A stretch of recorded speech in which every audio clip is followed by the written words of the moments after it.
40度ぐらい熱出て結構苦しんでたんですけど、なのでね、ちょっと私は久しぶり、ちょっと動画の感覚がわかんないんだけどの撮影になって、今ねもうすぐ10月っていう感じです。皆さんは体調大丈夫ですか？結構ね、私は多分ストラタスってやつかニンバスってやつだったと思うんだけど、検査キットで検査しちゃって、もう市販薬で治しちゃったから病院に行ってなくて、どのコロナだったのかが自分でもわからないんですよ。でもね、多分喉が異常な痛さだったから、多分この2つのどっちかだと思うんだけど、めっちゃ流行ってるねコロナ。なんかね、私も声がもう喉が激痛で、喉がね痛くて声が全く出なくなっちゃって、もう今かかってから1ヶ月ぐらい経つんです。3週間ぐらいかな、経つんだけど、やっと声がちゃんと出るようになったっていう感じで、今もね結構空咳っていうの、なんか何も入ってないみたいな咳がね結構ケホケホって出ちゃうんですけど、結構ねコロナは長引くなーって前回の時も思って、2年前ぐらい久しぶりにね、2年ぶりぐらいに高熱が出て、びっくりしちゃったんですけど、もう季節の変わり目でね、最近急に涼しくなってきたので、皆さんも体調やコロナや風邪気をつけてください。はい、ということで今日はね、だからね、最近人と喋り不足だったんですよ。もう全然喋ってなくて、もうマスクしてもうおしゃべり不足なんですよ。なんで最近雑談動画そういえば撮ってなかったなって思ったので、今日は久しぶりに雑談をしながら耳かきしていきたいと思います。もうね、めっちゃ大量に、よいしょ、めっちゃ大量にね雑なつかみ方持ってきたので、いろいろ持ってきたからね、いろいろささやきつつ耳かきをしていきたいと思います。じゃあそしたら最初こういう普通の竹の耳かきから耳かきしていきます。よいしょ。じゃあ耳かきしていきますね。よし、痛かったら言ってね。入れますよ。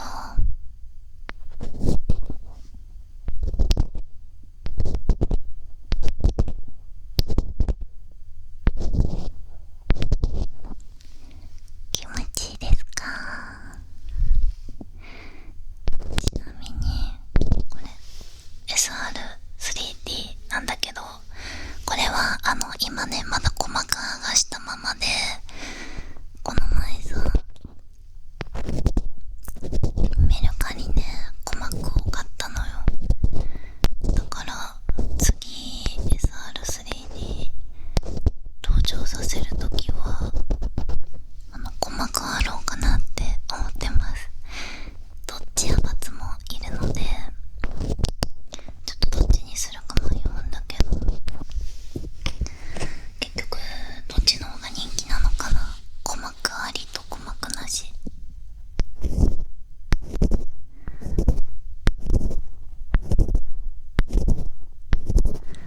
私はね結構耳かきによって好みが違って、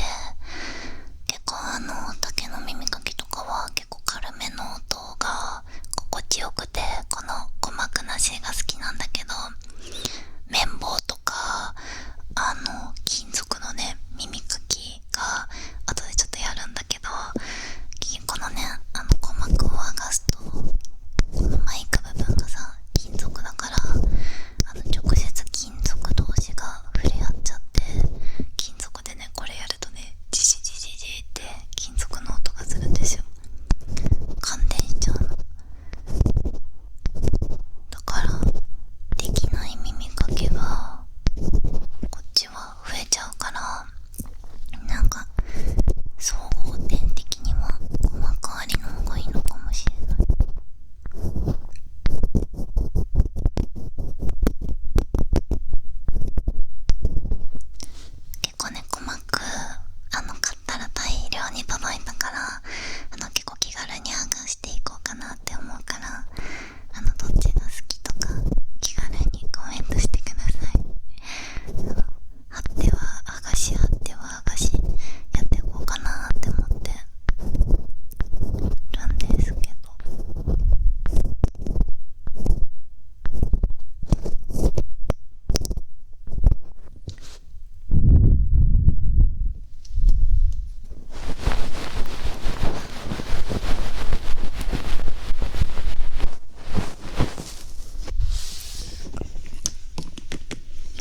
ぐさ病院行くのがマジで一番だと思うんだけど、なん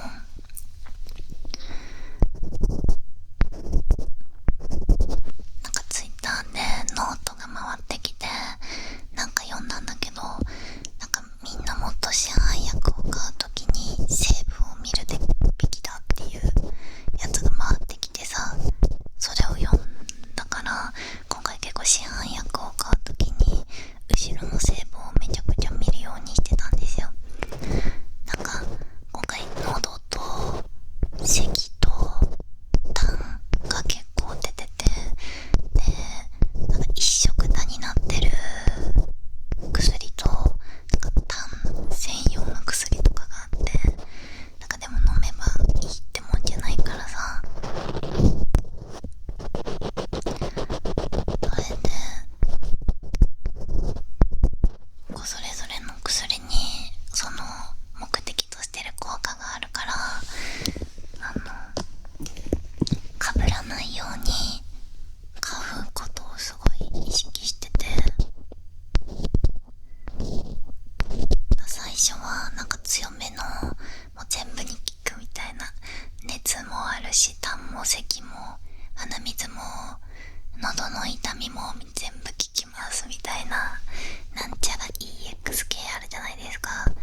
そのリタッチに行ってきて、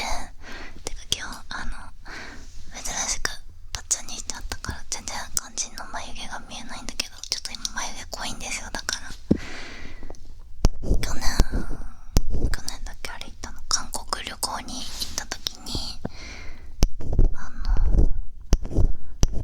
眉毛アート人生で初めてしてもらって、私眉毛のね眉尻がもともとあんまなくって薄くて、いつもメイクで毎朝足してたんですけど、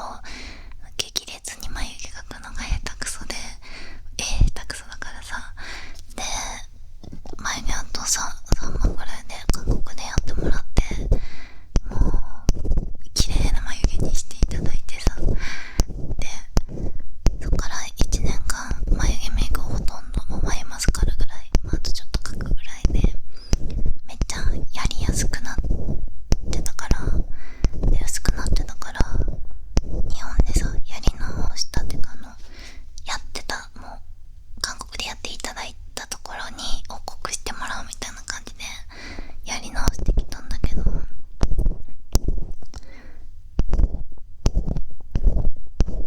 だから今濃くて眉毛アートってなんか多分タトゥーの一種だよね、多分だけど、針で眉毛に色を入れてたもん多分。でも多分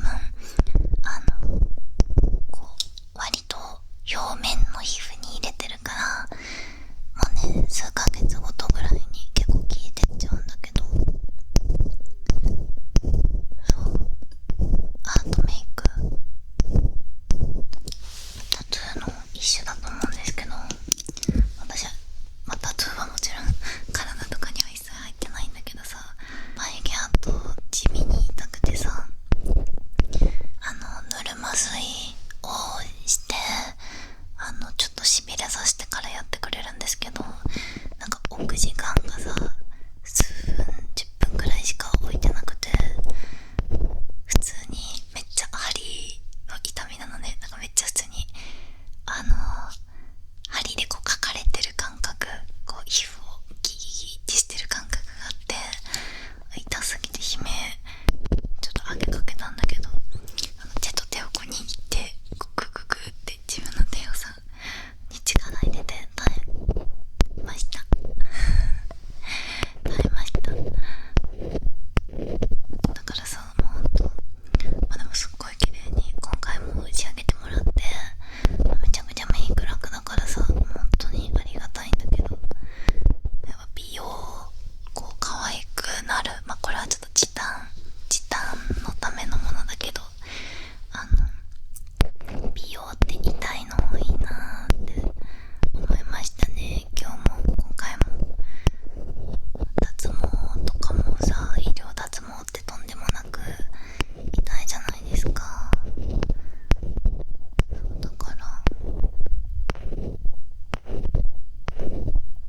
医療脱毛もそうだし、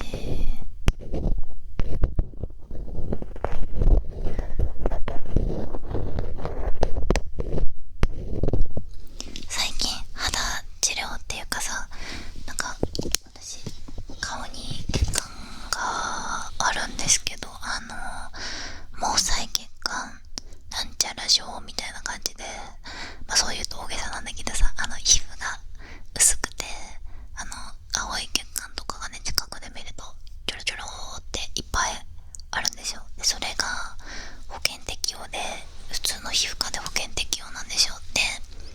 今保険適用でやってもらってる時にまだ2回しか行ってないんだけど、1年に1回のペース、去年1回して、今年まだ1回しかしてない。本当は行かなきゃいけないんだけど、もっと3ヶ月に1回保険適用出てきて、それもレーザーで血管を焼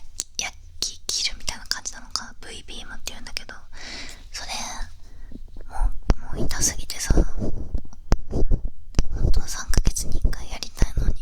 年一みたいになっちゃってるし、あとなんかルメッカっていうやつもなんか似たようなやつで、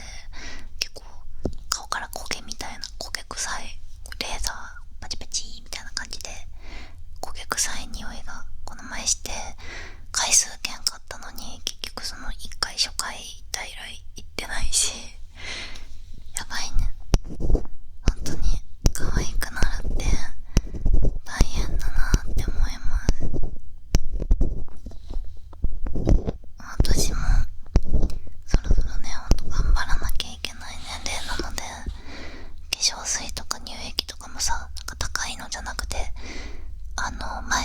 週のナイトルーティンの動画でも出したと思うんだけど、なんか D プログラムってやつ使ってて、なんかめっちゃいいの、なんか知りたいなって思うんだけど、ほんとね、ちゃんといろいろ気をつけてやらなきゃなって思います。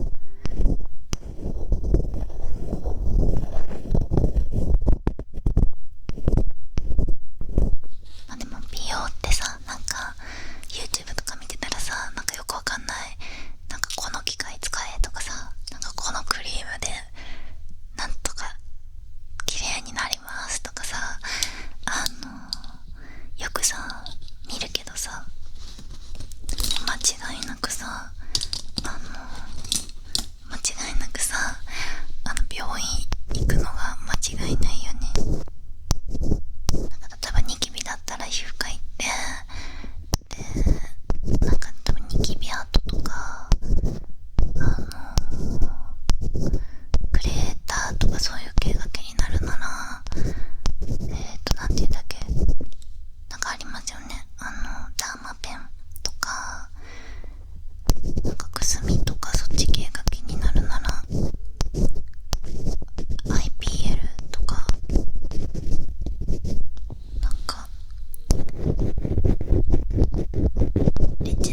たらさ、ちょっと一瞬だけマジでめちゃくちゃ多分好き嫌いなんか好きとか嫌いとかいう次元じゃないかもしんないんだけど、金属耳かきがこれ耳の中がさ金属なんでしょ今見えるかな。そう鼓膜剥がしてるから金属なんですけど、感電こうジジジってなるので、ちょっと一瞬その音鳴らしてみるね。嫌だったらほんとごめんなさい。いきますよ。じゃあちょっと感電タイムいきます。聞こえました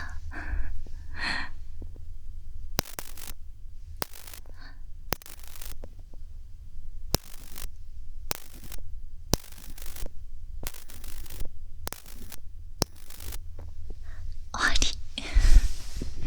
多分どうなんだろう、これ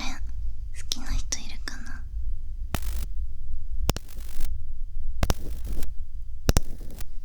なんか EMS 的な、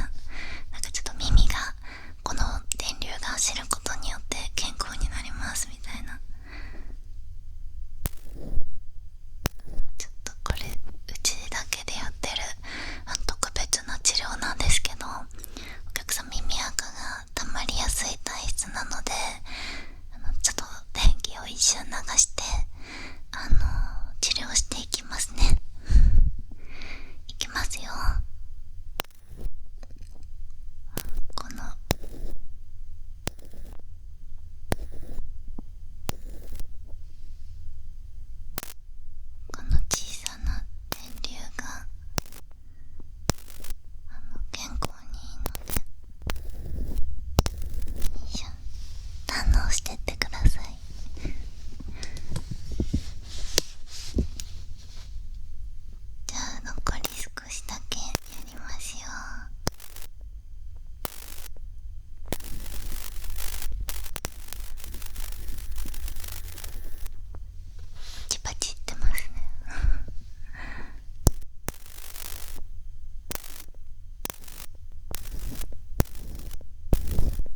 ら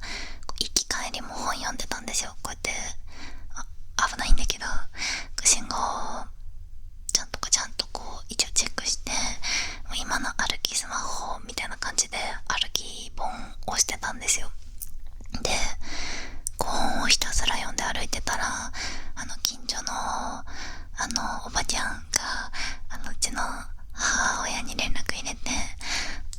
また桃太ちゃんが二宮金次郎みたいに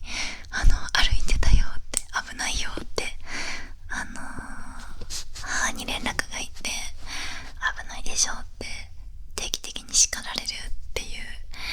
くらい本が好きで、ミステリーとね SF が一番好きなんですけど、一番好きな作家さんは小説が好きなんだけどね、一番好きな作家さんは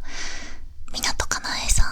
と長谷清舟さんっていう方が好きなんですけど、どっちも SF ではないか、ミステリーよりかな。長谷清舟はミステリーっていうか、なんていうのかな、ハードボイルドな感じなんだけど、そう結構中高の時は私ちょうど中1で初めてのスマホを買ってもらったんですよ。割と当時では早めに買っていただいたんですけど、まだね LINE がすっごい治安が悪くて、 LINE が出たてで、当時の LINE ってなんか変だったんですよ。すごいまだなんか怪しいアプリっていう感じで、同じ部活の子が入れてたから入れたんだけど、なんか知らない人が勝手に追加できるシステムで、なんかよくわかんないグループに勝手に入ってるみたいなことがめっちゃあって、当時それぐらいの時にスマホゲットしたんだけど、中2の時点で成績が悪すぎてガラケーに戻されちゃったの。スマホ解約されちゃって、だからね中2中3高1の途中まで結構キッズ携帯で、そう最初普通のガラケーに戻されたんだけど、成績悪すぎてそのガラケー折られちゃって、うちの母親は破壊神だからねガラケー折られて、で次キッズ携帯にされて、キッズ携帯で3年結局過ごして、その頃にはもうクラス全員スマホだったんだけど、そんな中にドコモのキッズ携帯でヤフー知恵袋も見れないみたいな中学生活過ごして、でスマホにしてもらって、そうだからそのね 2,3 年間って行き帰りの電車、私中学電車で通ってたんですけど、1時間半くらいかかるところに通ってたから、家から暇でさ、そう電車もう行き帰り本読んでたから、多分年間300冊ぐらい本読んでたんだけど、スマホを私もゲットしてしまってからさ、やっぱスマホを見る時間が長くなっちゃって、さ気づいたら最近とかさ、私 TikToker じゃなくてインスタのリール派なんだけど、インスタのリールとか見てて、このだるまちゃ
いうのはこの世にそもそも存在しないっていう、前提のもと話が進んでいくんだけど、運を良くする方法があるんだけど、それはとにかく自分のことを運がいいと思うことらしいですよ。やっぱこうなんかへこむこととか起こっちゃうとさ、なんか私って運悪いみたいに思っちゃうじゃん。私も思っちゃうんだけど、運がいいって自分に思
るそれ量多分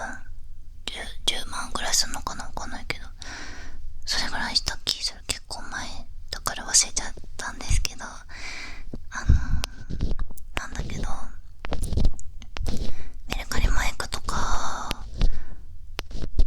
で1万円ぐらいでしょ。で、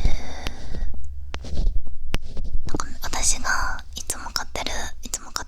買ったメルカリマイクは線がついてるんですよ、最初から。で、それ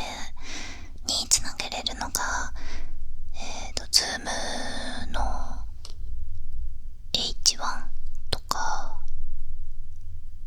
タスカムの DR05X とか 07X とかが多分それにつなげれて、だいたいそのレコーダーが2万とかかな、多分。でも中古で安く1万くらいで売ってそう。だから今ってさ、私まだに撮影 iPhone だし、iPhone のカメラ使えば ASMR って、そもそも私iPhone のマイクとか使ったさ、モノーラル撮影っていうのかな、こう立体音響じゃないやつ結構すごい好きなんですけど、だからね ASMR は始めようと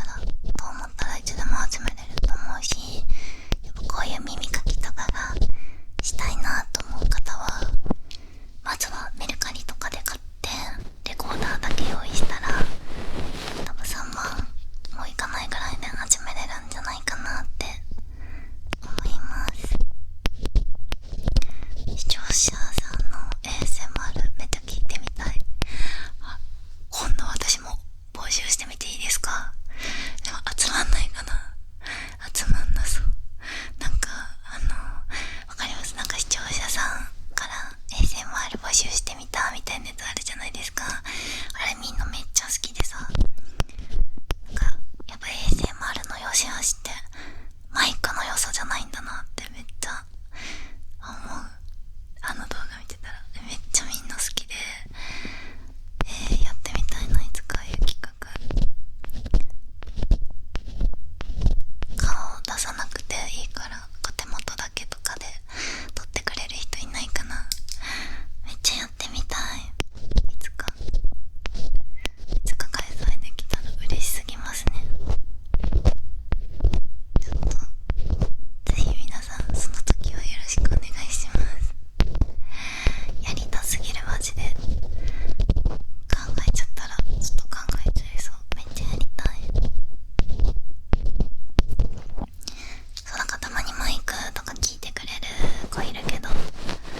チャンネル始めたら絶対教えてね。めっちゃ見に行きたい。絶対コメントとかするし、教えてください、チャンネル始めたら。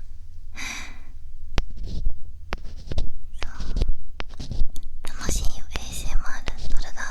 撮るのも楽しいですし、やっぱ私は聞くのが本当に好きなので、未だにめちゃくちゃ聞いてるんですけど、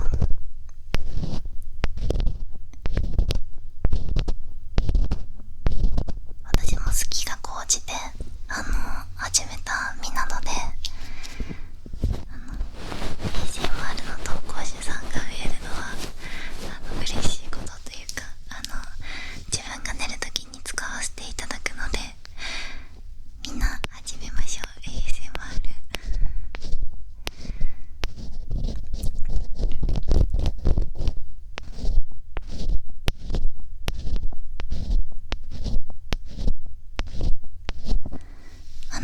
カメラ iPhone で撮ってるんだけど、カメラとマイクは別撮りなんですよ。で、編集ソフトでこの最初に私はだいたいあいうえおとかこんにちはとか眠いとかお腹すいたとか言って、無言動画の時は特にね、音合わせする。レコーダーで撮った音声の波形と動画の方の音声の場所をくっつけて、こう同じとこにして合わせて編集ソフトで動画の方の音声を消して立体模型の方の音声だけにして、カットとかしたらそれで完成っていう感じです。